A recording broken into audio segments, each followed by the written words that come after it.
اعوذ باللہ من الشیطان الرجیم بسم اللہ الرحمن الرحیم۔ سورۃ الصافات مکی صورت ہے، اور قرآن مجید کی ترتیب کے اعتبار سے، ترتیب توقیفی کے اعتبار سے 37ویں صورت ہے۔ ترتیب توقیفی یعنی جو قرآن مجید کی موجودہ ترتیب ہے۔ توقیفی کا معنی کیا ہے؟ توقیفی کا معنی ہے خبری، یعنی یہ جو ترتیب ہے یہ بھی اللہ تعالیٰ کی طرف سے بتلائی ہوئی۔ توقیف کا معنی واقف کروانا، اطلاع دینا۔ اور ترتیب نزولی کے اعتبار سے یہ 56ویں صورت، 50 اور 6۔ تو مکہ میں یہ صورت نازل ہوئی، اس سے مضامین بھی مکی صورتوں والے ہیں، ٹھیک ہے۔ تو اس کا جو زیادہ تر مضمون ہے وہ ہے اس بات توحید، توحید کا اس بات اور شرک کا ابطال، ٹھیک ہے۔ اس میں کچھ انبیاء کے واقعات بیان کیے گئے ہیں کہ انہوں نے اپنی قوموں کو دعوت دی، بدلے میں ان کی قوموں نے ان کے ساتھ کیا معاملہ کیا، اس چیز کو بھی بیان کیا گیا۔ قیامت کا اس بات وہ بھی اس صورت میں بیان کیا گیا۔ پھر خاص طور پر اس صورت میں 2-3 مقامات پر یہ چیز بیان کی کہ فرشتوں کے متعلق مشرکین کا نظریہ یہ تھا کہ فرشتے اللہ کی بیٹیاں ہیں۔ اس چیز کی یہاں پر اس صورت میں تردید کی گئی کہ فرشتے اللہ تعالیٰ کی بیٹیاں نہیں ہیں۔ اللہ تعالیٰ تو ان چیزوں سے پاک اور منزہ ہے، فرشتے اللہ تعالیٰ کی مخلوق ہیں۔ اور آیات اس کی 182 اور 5 رکوع۔ تو اس میں چونکہ اس کا آغاز والصافات سے ہو رہا ہے تو اسی سے اس کا نام سورہ صافات۔ تو اللہ تعالیٰ فرما رہے ہیں والصافات صفا، واو قسمی ہے، اور قسم ہے والصافات کتاریں باندھنے والوں کی، صفن ترتیب میں، کتاریں باندھنے والوں کی ترتیب میں، فالزاجرات زجرا، اور بندش کرنے والوں کی، فالزاجرات روک لگانے والوں کی، زجرن ڈانٹ کر، سختی سے۔ ایک معنی تو اس کے ہیں بندش کے، اور ایک معنی اس کے ڈانٹنے والے۔ فالتالیات ذکر، اور تلاوت کرنے والوں کی، ذکر کی۔ ان 3 قسموں کو کھانے کے بعد اللہ تعالیٰ فرما رہے ہیں ان الہکم لواحد، بے شک جو تمہارا معبود ہے وہ ایک ہے، اور وہ کون ہے؟ رب السماوات والارض وما بینہما، پروردگار ہے آسمانوں کا اور زمین کا، وما بینہما، اور جو کچھ ان کے درمیان ہے، ورب المشارق، اور پروردگار ہے مشرقوں کا، یعنی ہر دن کے اعتبار سے سورج کی جائے طلوع، ہر دن کے اعتبار سے سورج کی جائے طلوع، اس اعتبار سے اس کو مشارق یہاں جمع لائے۔ تو اب ان قسموں کا مصداق کیا ہے؟ جو قسمیں کھائی ہیں ان کا مصداق، ایک قول تو یہ ہے کہ یہ قسمیں کھائی گئی ہیں نمازیوں سے متعلق، وہ صفیں باندھنے والے ہیں نماز کی، ٹھیک ہے۔ فالزاجرات زجرا، یعنی شیطان کے راستے کو روکنے والے۔ فالتالیات ذکر، اس سے مراد نماز کے اذکار، ٹھیک ہے۔ اور ایک قول یہ ہے کہ یہ جہاد کے جو مجاہدین ہیں ان کی قسمیں کھائی گئیں کہ وہ جہاد کی صفیں لگانے والے، اس جہاد کے ذریعے سے شیطان کو روکنے والے، شیطان کی پیروی سے رکنے والے، اور اس جہاد کے دوران اللہ کا ذکر کرنے والے۔ اور تیسرا قول یہ ہے کہ یہ قسمیں جو کھائی گئی ہیں فرشتوں کی، فرشتوں کی جماعت وہ کتار لگائے ہوئے، اور فالزاجرات زجرا، یعنی شیاطین کو، جنات کو اللہ کے احکامات چرانے سے روکنے والے۔ آگے اس کا صورت آ رہی ہے۔ اور تیسرا یہ کہ وہ فرشتے ایسے ہیں کہ جو اللہ کی ذکر و تسبیح میں مشغول رہنے والے۔ تو جمہور مفسرین فرماتے ہیں کہ زیادہ راجح یہ ہے کہ یہاں پر فرشتوں کی قسمیں کھائیں، کہ یہاں ان کا مصداق کن کو قرار دیا جائے؟ فرشتوں کو۔ اور بھی احتمالات ہیں لیکن زیادہ مشہور یہ 3 ہیں کہ نمازی مجاہدین اور فرشتے. پھر ان تین میں بھی زیادہ راجح یہ کہ یہاں اس کا مصداق کون لوگ ہوں؟ فرشتے مراد ہیں. اور اس میں ان کی بھی پھر تردید ہو جائے گی، مشرکین کی بھی، کہ فرشتے جو ہیں اللہ کی بیٹیاں نہیں ہیں بلکہ اللہ کی مخلوق ہیں، اس کے پابند ہیں، اس کے مطیع ہیں، اس کے فرما بردار ہیں. تو پھر اس میں یہ تو آیت کی تفسیر کے حوالے سے بات ہوگی. پھر عام معاشرت کے حوالے سے اس میں اشارہ ہے کس کی طرف؟ والصافات صفا، خاص طور پر نظم و ضبط کی طرف، کہ ہر کام جو ہے وہ ایک سلیقہ اور ترتیب سے ہونا چاہیے. ہر کام جو ہے اس میں ایک سلیقہ اور ترتیب ہونی چاہیے. اب پھر دوسرا مسئلہ یہاں ان آیات میں وہ یہ ہے کہ اللہ تعالیٰ نے یہاں پر قسمیں کھائی ہیں. ان تینوں اقوال میں سے جو بھی مراد لیا جائے گا، اور بھی جو اقوال اس کے علاوہ مراد ہیں، تو سوال یہ ہوتا ہے کہ اللہ تعالیٰ تو ان کی شان تو ہے کہ وہ کیا ہے، سب چیزوں سے بے نیاز، بے پرواہ ہے، ان کو کسی چیز کی کوئی حاجت نہیں ہے. پھر اپنی بات کو بیان کرنے کے لیے اللہ تعالیٰ کو قسمیں کھانے کی ضرورت کیوں پیش ہے؟ قسم تو عام طور پر قسم کا مفہوم کیا ہوتا ہے؟ کسی کو مخاطب کو یقین دلانے کے لیے قسمیں کھائی جاتی ہیں. تو اللہ تعالیٰ یہاں پر بھی یا قرآن مجید میں اور مقامات پر بھی جہاں قسمیں منقول ہیں، تو اللہ تعالیٰ کو قسمیں کھانے کی حاجت کیوں پیش آئی؟ جیسے کسی شخص کا واقعہ بھی مشہور ہے نا، کہ انہوں نے جب ان کے سامنے یہ آیت پڑھی گئی تو انہوں نے کہا کہ کس نے اللہ تعالیٰ، کس کو اللہ کے کلام میں ایسا شک ہوا کہ اللہ تعالیٰ کو قسمیں کھانے کی حاجت پیش کی؟ تو اس کے مختلف جوابات دیے گئے. ایک تو یہ ہے کہ اللہ تعالیٰ نے قرآن مجید میں جو قسمیں کھائی ہیں تو وہ مخلوق کے اعتبار سے ہے تاکہ لوگوں کے ذہنوں میں وہ بات اچھی طرح راسخ ہو جائے. تو یہ مخلوق پر اس کو کہتے ہیں شفقتاً علی الخلق، یعنی مخلوق پر رحم کرتے ہوئے، اپنے بندوں پر رحم کرتے ہوئے اللہ تعالیٰ نے قسمیں کھائیں تاکہ یہ جو مضمون ہے یہ ان کے ذہنوں میں کیا ہو جائے؟ پختہ ہو. جو بھی مضمون ہو رہا ہے، بیان ہو رہا ہے، وہ ان کے ذہنوں میں کیا ہو جائے؟ پختہ ہو جائے. اور ایک جواب یہ ہے کہ بسا اوقات کسی چیز کی جو قسم کھائی جاتی ہے، یعنی پھر دوسرا سوال یہ آتا ہے نا کہ اللہ تعالیٰ نے پھر قسمیں اگر کھانی تو مخلوقات کی قسمیں کیوں کھائیں؟ اپنی ذات کی قسمیں نہیں کھائیں بلکہ کس کی قسمیں کھائیں؟ مخلوقات کی قسمیں کیوں کھائیں؟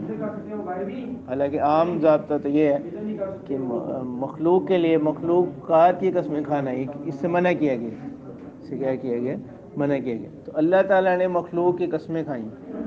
تو اس کے دو جواب ہیں. ایک تو یہ ہے کہ جس چیز کی قسم کھائی اس کی عظمت و فضیلت کی طرف اشارہ بتلانے کے لیے، جس چیز کی اللہ نے قسم کھائی اس کی عظمت و فضیلت کو بتلانا مقصود ہے. جیسے لعمرک انہم لفی سکرتہم یعمہون، آپ صلی اللہ علیہ وسلم کی عمر کی قسم کھائی، آپ صلی اللہ علیہ وسلم کی زندگی کی قسم کھائی گئی.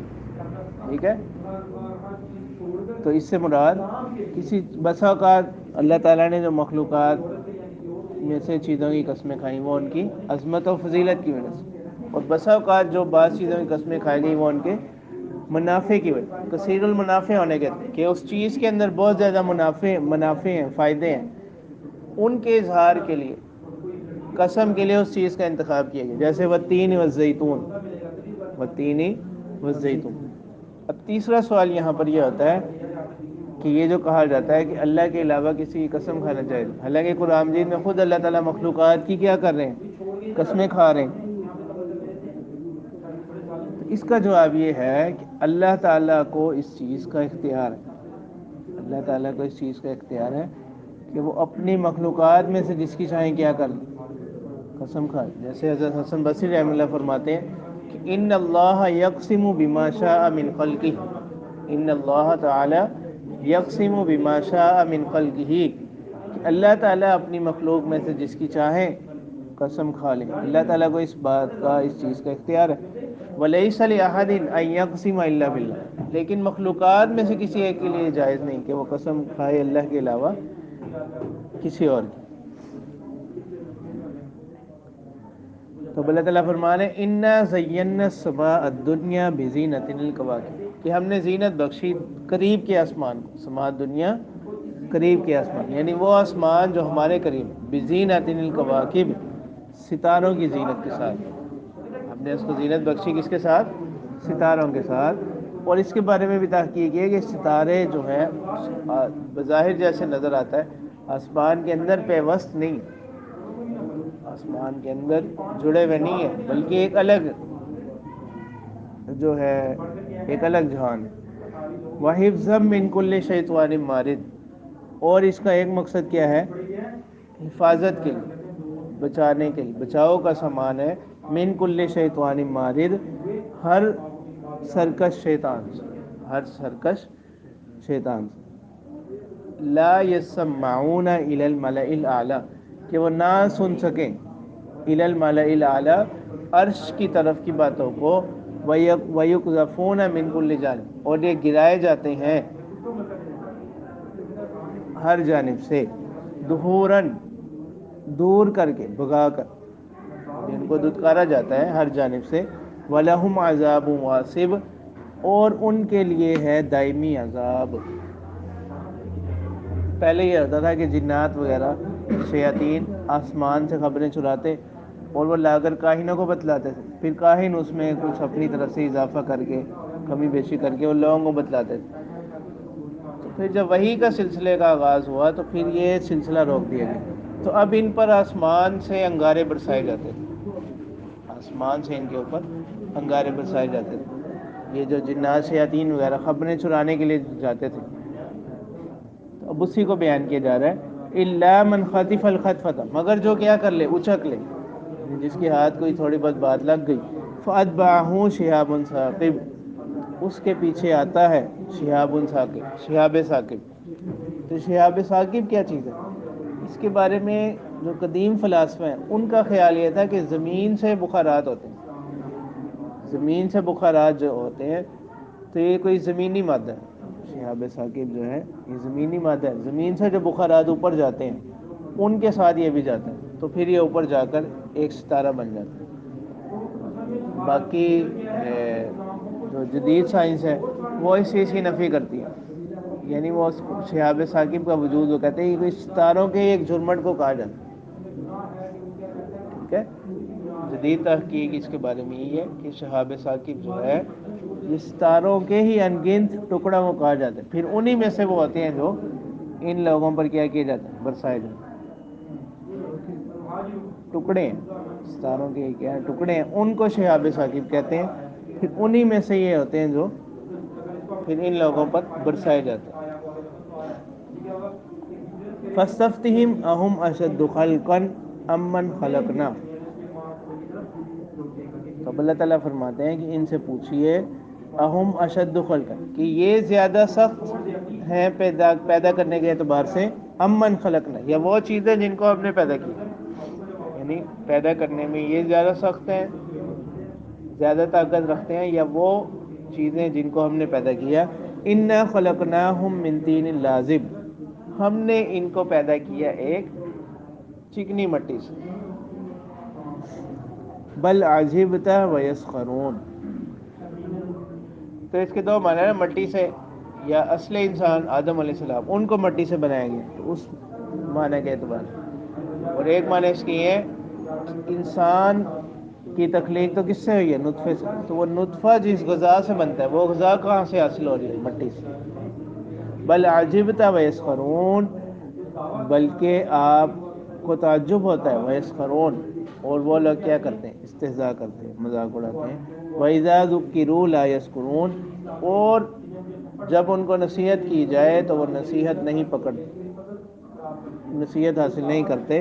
وَإِذَا رَأَوْا آیَةً يَسْتَسْخِرُونَ، اور جب وہ دیکھتے ہیں کوئی نشانی، جب وہ دیکھتے ہیں کوئی معجزہ، یستسخرون، وہ کیا کرتے ہیں؟ مذاق اڑاتے ہیں. وقالوا، اور وہ کہتے ہیں ان ھذا الا سحر مبین، کہ نہیں ہے یہ مگر کھلا جادو. تو یہاں آیتن سے مراد معجزہ ہے.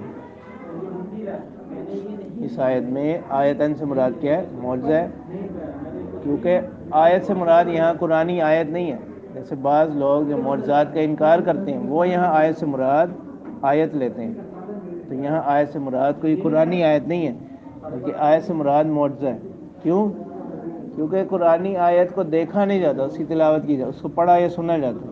تو یہاں کس کا ذکر ہو رہا ہے؟ رؤیت کا. تو یہ کلام تقاضا کر رہا ہے اس بات کا کہ یہاں آیتن سے مراد کیا ہے؟ معجزہ. آیتن سے مراد معجزہ. آگے اسی کو کہا جا رہا ہے نا کہ یہ کیا ہے؟ کھلا جادو. کیا ہے؟ کھلا جادو. تو آیت یا دلیل عقلی کو جادو نہیں کہا جاتا. تو دو باتیں یہاں پر، ایک تو رؤیت کا ذکر آ رہا ہے اور دوسرا اس سے کس کی نفی ہوگی کہ یہ آیت مراد نہیں. اور اگر دلیل عقلی مراد لی جائے، دلیل عقلی اس لیے نہیں کہ دلیل عقلی کو کیا نہیں کہا جاتا؟ جادو نہیں کہا جاتا. وَإِذَا مِتْنَا وَكُنَّا تُرَابًا وَعِظَامًا، کیا جب ہم مر جائیں گے اور ہو جائیں گے مٹی اور ہڈیاں، أَإِنَّا لَمَبْعُوثُونَ، کیا ہم اٹھائے جائیں گے؟ آباؤنا الأول، اور صرف ہم ہی نہیں، ہمارے پہلے آبا بھی. قُلْ نَعَمْ وَأَنْتُمْ دَاخِرُونَ. تو اللہ تعالیٰ فرما رہے ہیں ان سے کہیے بالکل، اور تم کیا ہوگے اس دن؟ ذلیل ہو جاؤ، ذلیل و رسوا ہو گے. داخرون ذلت میں ہو گئے.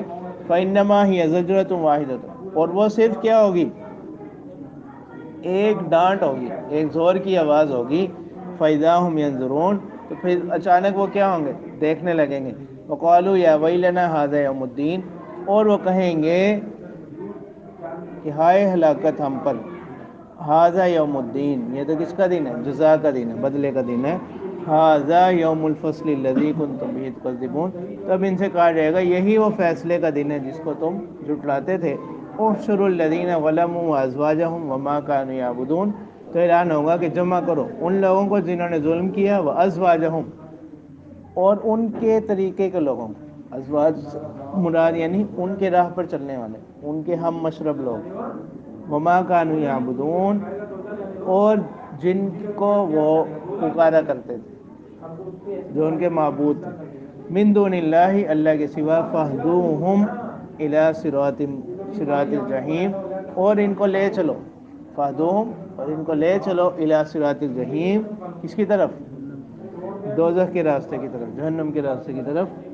وقفوہم انہم مسئولون، اور انہیں کیا کرو؟ ان کو کھڑا کرو. انہم مسئولون، ان سے کیا کیا جائے گا؟ سوال ہوگا.